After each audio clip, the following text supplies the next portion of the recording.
বাংলাদেশে সাংবাদিক দম্পতি সাগর সরোয়ার ও মেহেরুন রুনির নৃশংস হত্যার প্রতিবাদে নর্থ ইংল্যান্ডের বাংলা প্রিন্ট ও ইলেকট্রনিক মিডিয়ার একমাত্র মুখপাত্র নর্থ ওয়েস্ট বাংলা প্রেস ক্লাবের উদ্যোগে ম্যানচেস্টারস্থ সহকারী হাইকমিশনে প্রথম সচিব ওহিদুর রহমান টিপুর কাছে বাংলাদেশের প্রধানমন্ত্রীর বরাবরে এক স্মারকলিপি প্রদান করা হয় মঙ্গলবার দুপুর 1টায়। এর আগে প্রেস ক্লাবের উদ্যোগে এক প্রতিবাদ সভার আয়োজন করা হয়। সংগঠনের সাধারণ সম্পাদকের পরিচালনায় ও চেয়ারম্যান ফারুক জোশীর সভাপতিত্বে উক্ত আলোচনায় আরো বক্তব্য রাখেন গনি চৌধুরী, মফজ্জল খান, হান্নান মিয়া, জুনেদ আহমেদ ও সৈয়দ সাদেক আহমেদ প্রমুখ।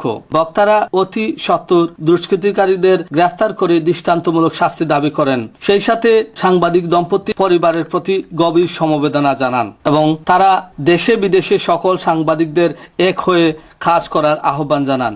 Mizanur Rahman Mizan, channel S news, Bangladesh সহকারী হাইকমিশন, গ্রেটার ম্যানচেস্টার।